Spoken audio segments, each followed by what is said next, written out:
Bonjour à tous, on se retrouve sur une nouvelle vidéo en terminale générale spécialité maths autour de la somme de variables aléatoires. Nous allons commencer par redéfinir la notion de variable aléatoire avant de voir le comportement de l'espérance et de la variance d'une somme de variables aléatoires. Alors pour commencer, on peut redéfinir de manière rigoureuse une variable aléatoire comme étant une fonction. Une variable aléatoire réelle est une fonction définie sur l'univers oméga à valeur dans R. Donc c'est une fonction qui, pour un événement élémentaire de oméga, associe une valeur réelle.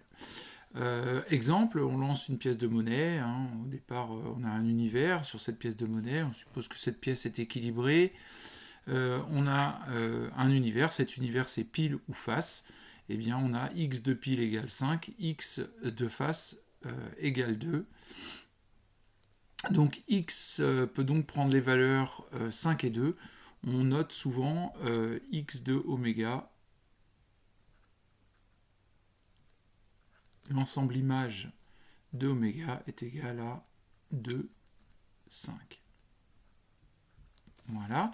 Alors sur cette variable aléatoire, eh bien on pourra, je vous rappelle, déterminer la loi de la variable aléatoire. Je rappelle, pour déterminer la loi de la variable aléatoire, on va définir les probabilités que x soit égal à l'ensemble des valeurs de cet ensemble image. Donc il s'agit de déterminer la probabilité que x soit égal à 5 et la probabilité que x soit égal à 2. D'autre part, on pourra être amené à calculer l'espérance comme on l'a travaillé Alors peut-être faire le tableau quand même. Donc je vous rappelle, pour la loi de la variable aléatoire, on définit le tableau qui nous permet de décrire les probabilités de l'ensemble pour que x soit égal à l'ensemble des valeurs images. Alors, encore une autre valeur ici. Voilà. Donc on a xi qui peut prendre comme valeur 2 et 5, et p de x égale xi, qui aura comme valeur, si la pièce est équilibrée, 1,5 par exemple. Voilà.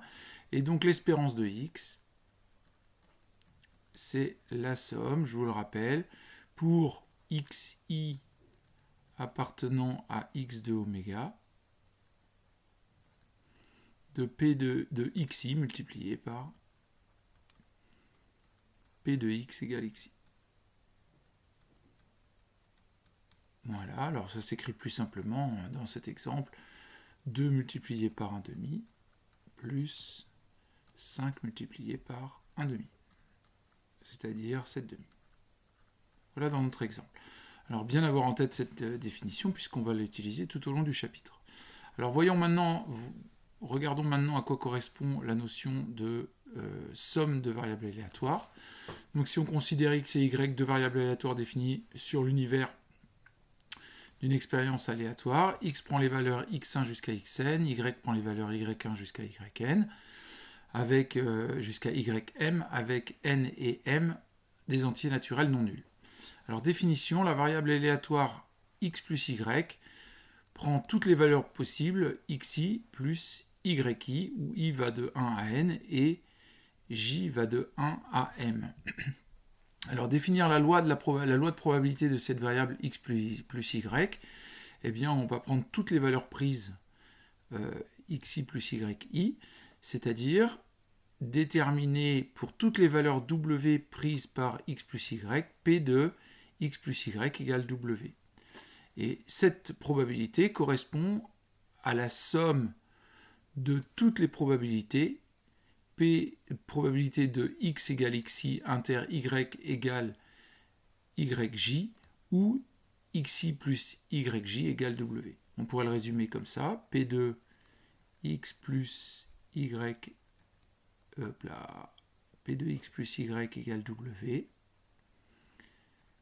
Donc c'est la somme de p de x plus de x égale xi inter y égale yi, y majuscule, y égale yi. Pour tous les xi appartenant à x de oméga, les yi appartenant à... D'ailleurs, c'est xj, hein, c'est pas forcément le même. Hein. Hop là, xj, yj, là. Yj, on va mettre ça propre. Yj appartenant à y de oméga. Et bien sûr, sachant que xi plus yj égale w. Voilà. Écriture un peu lourde, dont on ne se sert pas forcément tout le temps, sauf pour les grosses démonstrations. Alors, on peut voir un exemple maintenant. On aura une situation d'exemple.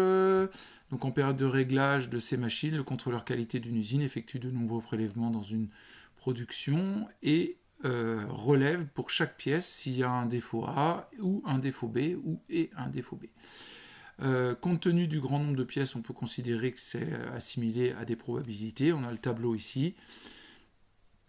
Et donc on va considérer x qui est la variable aléatoire qui compte le nombre de défauts A et y la variable aléatoire qui compte le nombre de défauts B.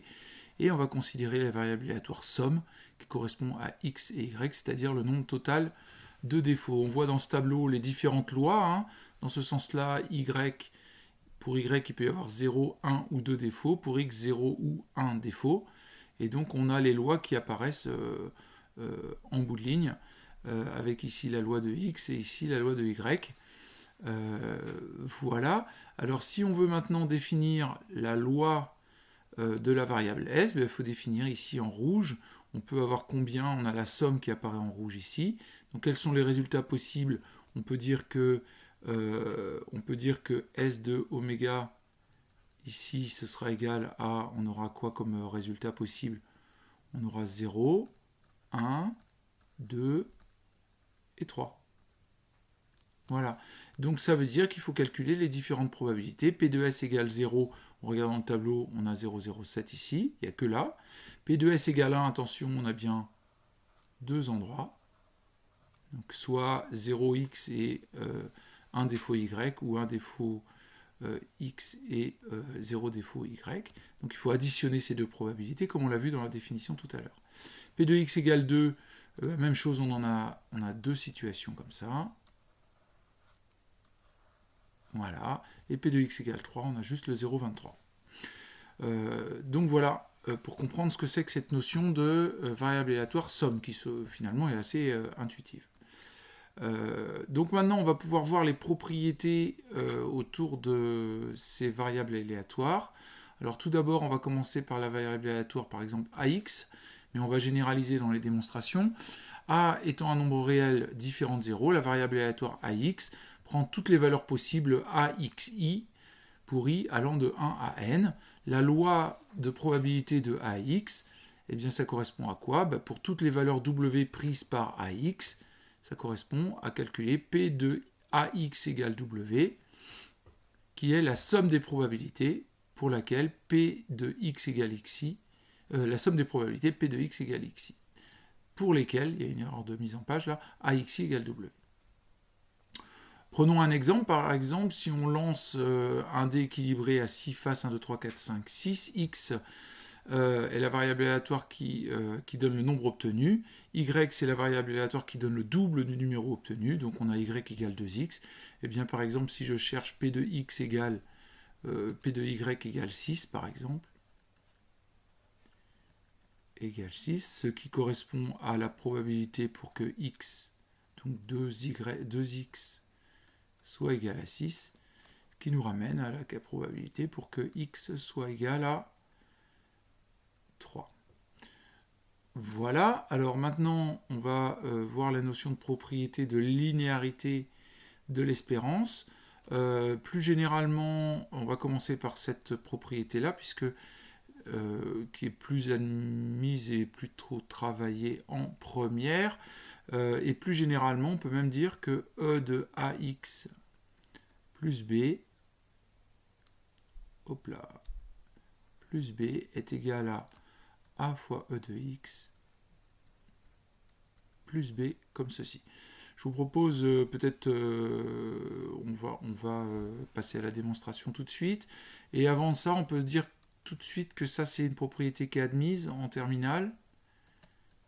Hein, mais néanmoins, je vous ferai une deuxième vidéo dans laquelle on effectuera une démonstration.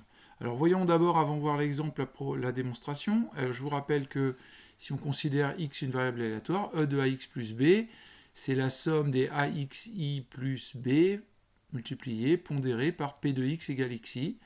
Alors pour tous les xi appartenant à x de oméga. Alors quand on calcule ça, ça va nous faire, je propose c'est de développer à l'intérieur de la somme. Je ne vais pas remettre xi appartenant à x de oméga à chaque fois.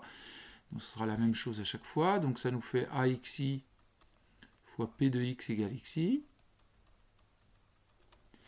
plus b fois p de x égale xi.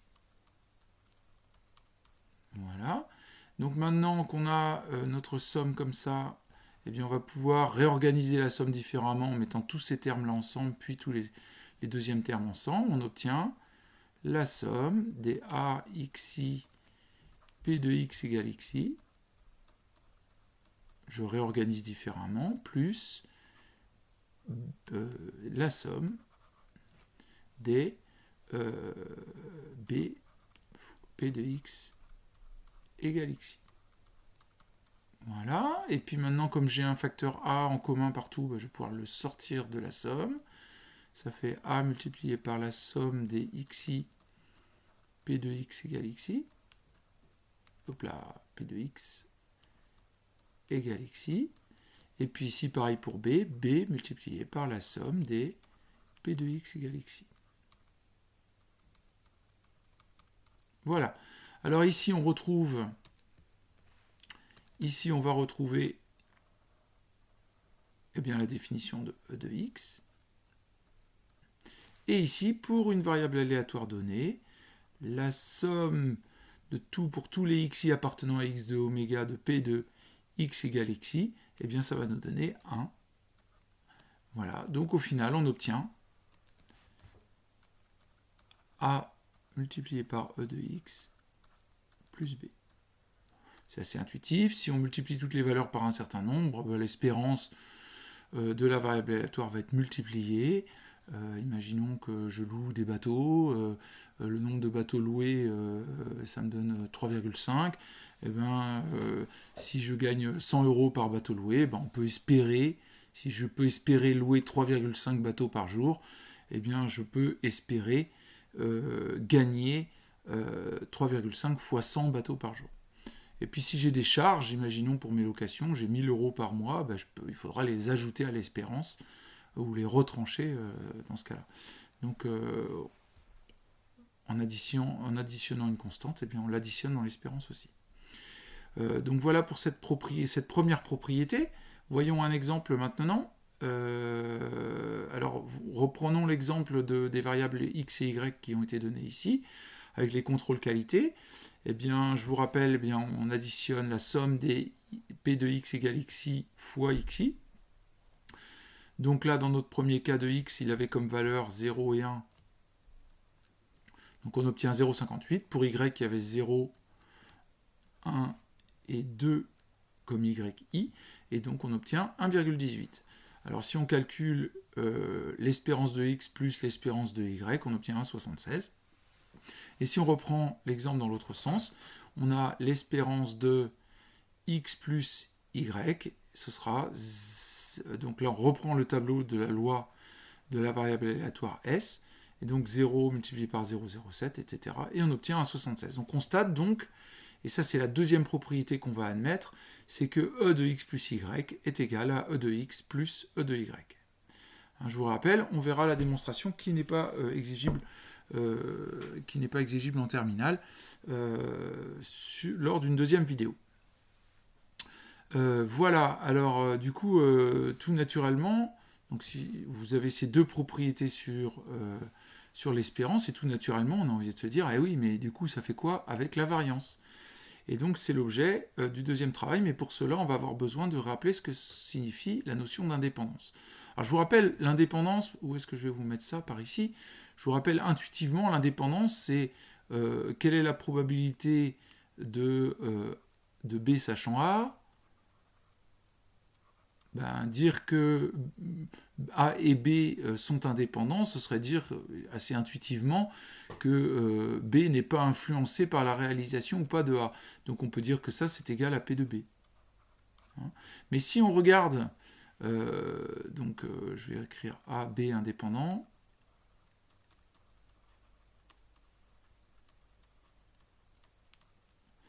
Donc, je vous rappelle, c'est une façon intuitive de le dire. On verra, vous avez vu que la définition rigoureuse, on va la voir arriver ici. Alors, la définition des probabilités conditionnelles, c'est P de A inter B sur P de A, donc qui serait égal à P de B.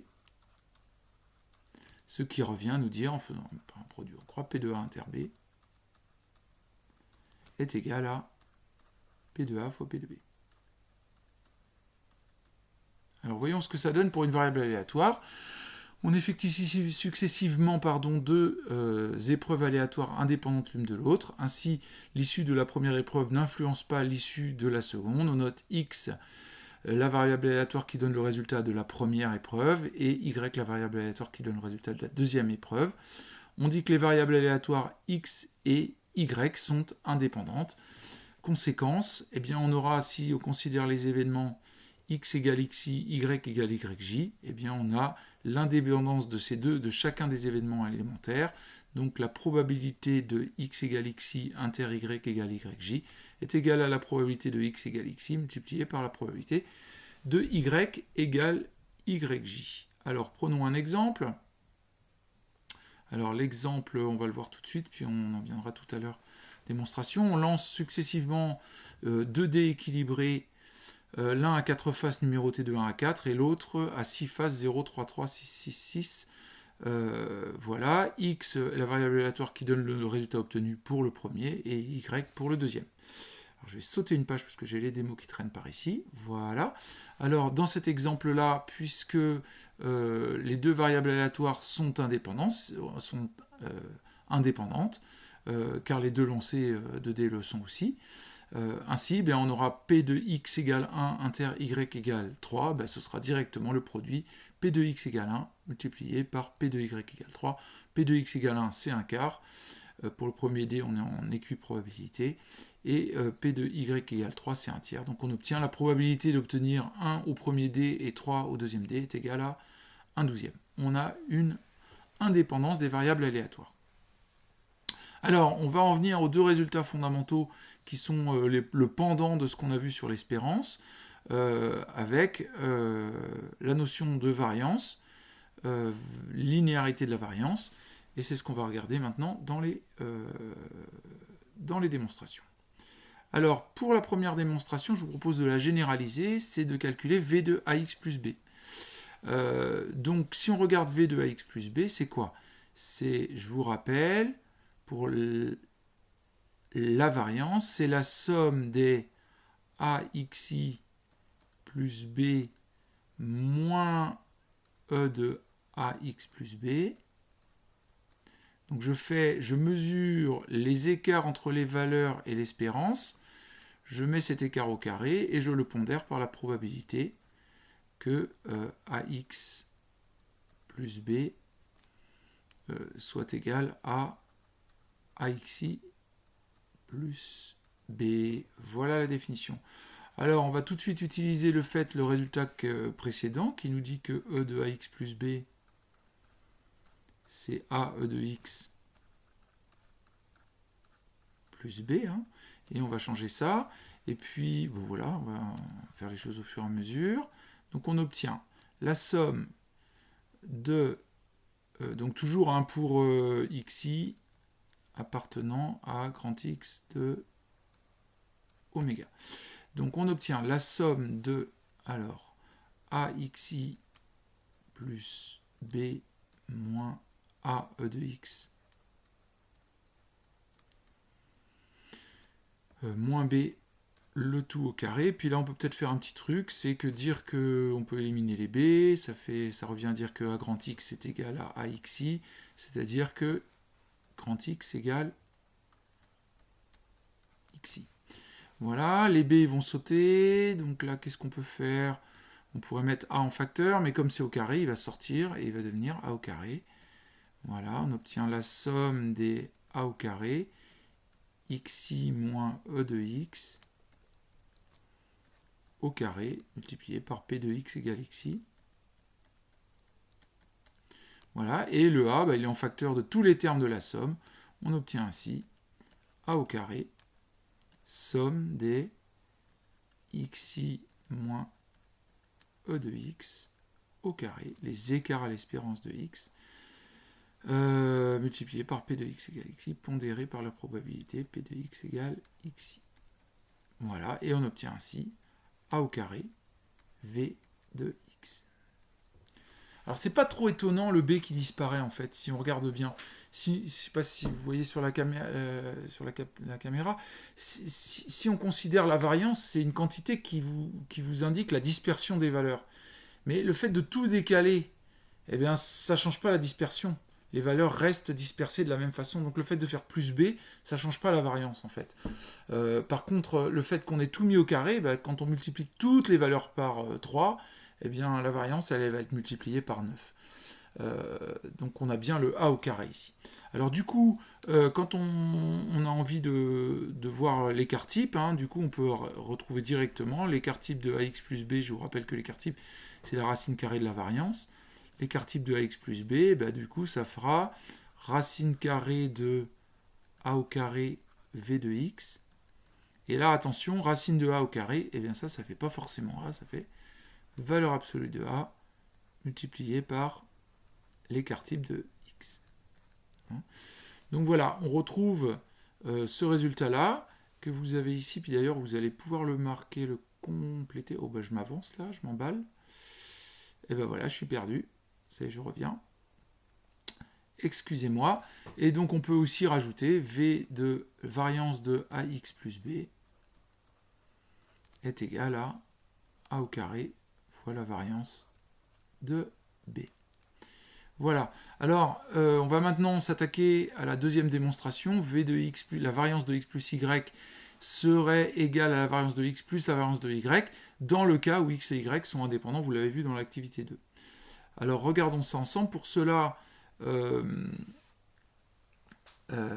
a besoin de deux notions principales, notamment d'une propriété qui est non exigible et pas au programme de terminale, mais ça va nous permettre au moins de comprendre la fin.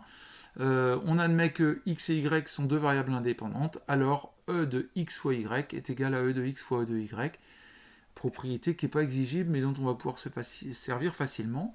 Deuxième rappel, c'est le rappel de première qui nous dit que la variance de x, c'est l'espérance de x carré moins l'espérance de x au carré.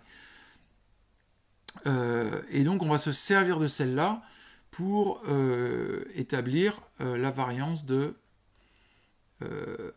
x plus y. Donc on va l'utiliser, c'est-à-dire e de x plus y au carré moins l'espérance de x plus y, mais au carré ici. Voilà.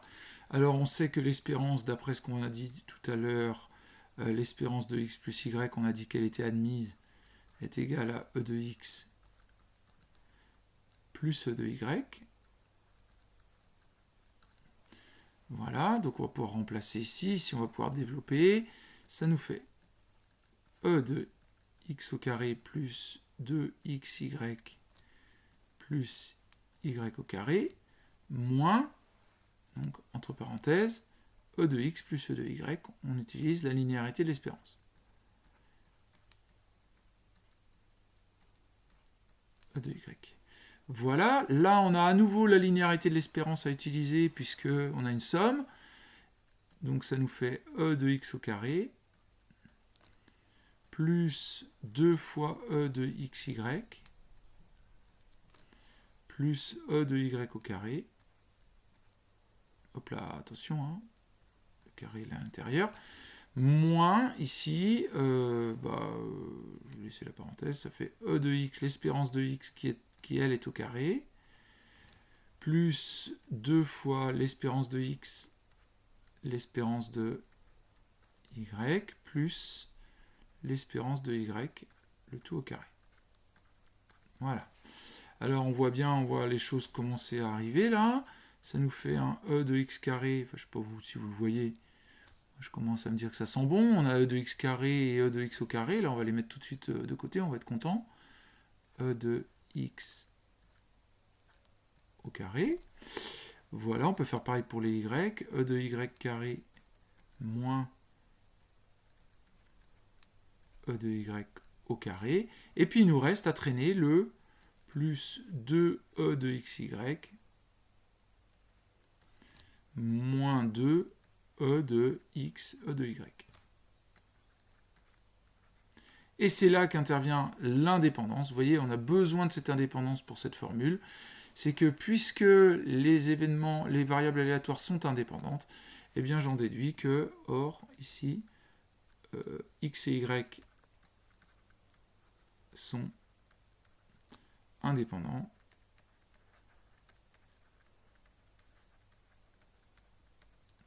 Les variables aléatoires sont indépendantes. Donc,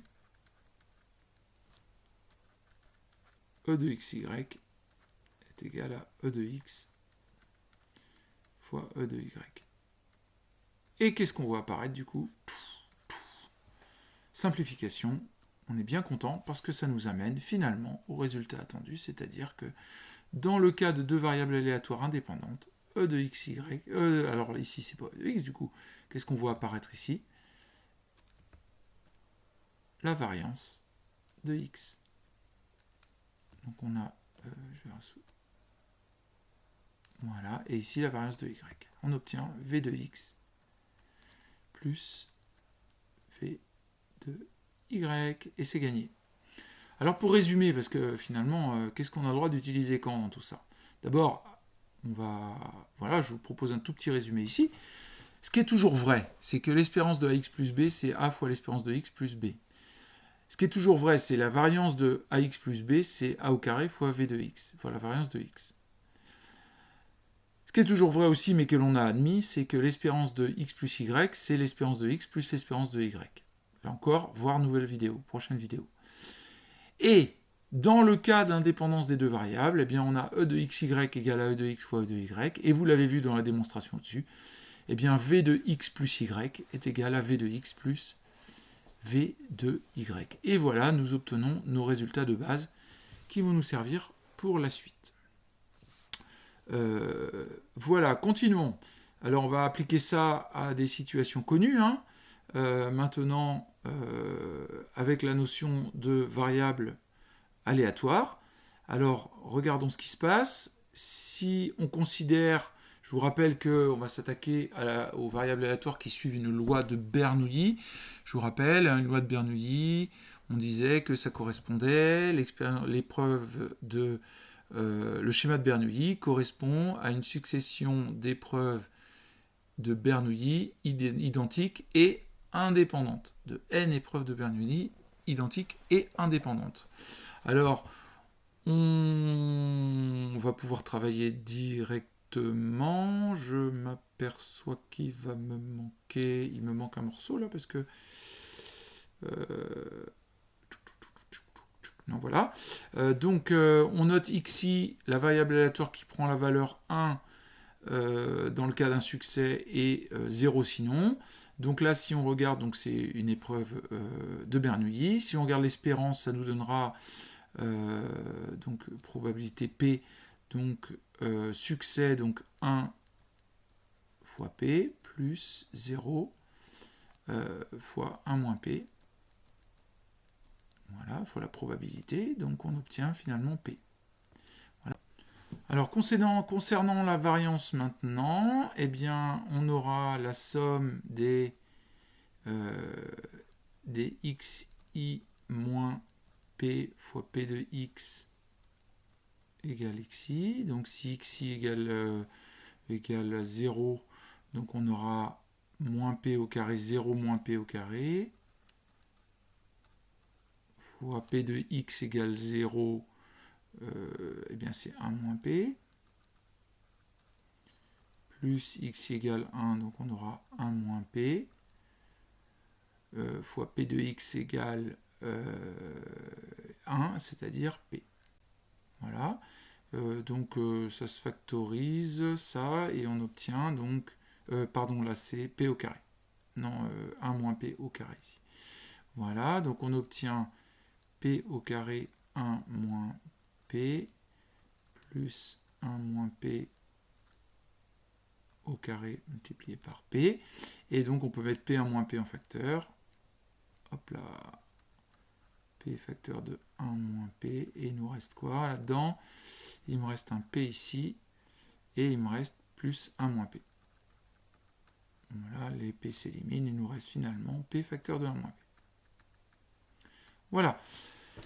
On avait vu ça dans les propriétés, dans les chapitres précédents sur la loi binomiale. Alors maintenant, eh bien, si j'utilise le fait que une variable aléatoire x qui suit une loi de Bernoulli, c'est une succession de variables, une variable aléatoire x qui suit une loi binomiale, c'est la somme de variables de Bernoulli, identiques et indépendantes, donc elles ont toutes la même espérance, et donc on peut écrire l'espérance de x1 plus l'espérance de x2 jusqu'à l'espérance de xn, et puis comme toutes les espérances valent p, on obtient n fois p. De la même façon, puisque ce sont des variables qui sont indépendantes, attention, on peut dire indépendance, est-ce qu'on l'a rajouté ici, je le rappelle, voilà, les variables aléatoires sont indépendantes, donc on peut utiliser la formule là, v de x égale à v de x1 plus v de x2 plus jusqu'à v de xn, et on obtient eh bien, n fois p1 moins p. N fois la variance de x1, là, puisque c'est toutes les mêmes variances, est égale à np 1 moins p. Voilà, et puis du coup on obtient le résultat similaire. L'écart type de x pour une loi binomiale, c'est racine de np 1 moins p. C'est le résultat qu'on avait établi sans effectuer les démonstrations de la somme. Donc on obtient racine carrée de np 1 moins p. Voilà. Alors on aura besoin pour les chapitres suivants de somme et de moyenne d'un échantillon. Qu'est-ce qu'on appelle un échantillon de taille n d'une loi de probabilité? C'est une liste de variables aléatoires, de n variables aléatoires indépendantes et identiques qui suivent toute cette loi. Prenons un exemple. Donc l'échantillon, c'est la liste des variables aléatoires. Voilà, alors Laetitia prend le même train 5 jours par semaine. On admet que la variable aléatoire x suit une loi binomiale de paramètres 5, 0, 1. Voilà, en répétant cette expérience pendant 8 semaines, on obtient un échantillon de 8 variables aléatoires qui suivent une loi de Bernoulli de paramètres 5, 0, 1. On note bien évidemment que d'une semaine sur l'autre, les expériences sont indépendantes et que c'est la même loi à chaque semaine. Donc on a bien des variables aléatoires qui sont identiques et indépendantes. Voilà, on a un échantillon. Alors, somme d'un échantillon, et bien du coup, vous nous voyez venir. Dans ce cas-là, on retrouve exactement les mêmes propriétés qu'on a fait le travail pour la loi binomiale. L'espérance de Sn, c'est puisque toutes l'espérance de chacune des variables x1, x2 jusqu'à xn sont toutes les mêmes, et bien du coup ça fait n fois e de x. Variance de Sn, c'est n fois v de x. Et l'écart type de Sn, c'est racine de n fois l'écart type de x. Donc voilà, je vais pour vous faire les démonstrations, c'est presque évident. On va parler maintenant de la moyenne. Eh bien, même principe pour un échantillon. On appelle moyenne, c'est la somme divisée par le nombre de variables aléatoires. On a des résultats. Je vais les cacher tout de suite parce qu'on va essayer de s'y intéresser. L'espérance de Mn, eh bien, c'est l'espérance de Sn sur n, mais comme d'après la linéarité de l'espérance, c'est donc 1 sur n fois l'espérance de Sn. Voilà. Et donc l'espérance de Sn, On a dit que c'était n fois l'espérance de x, donc ça fait 1 sur n fois n e de x. Et donc on obtient e de x. Voilà. L'espérance de, maintenant, la variance de Mn, c'est la variance de Sn sur n. Mais d'après les propriétés qu'on a vues sur la variance, quand on sort le 1 sur n, ça devient 1 sur n carré fois la variance de Sn.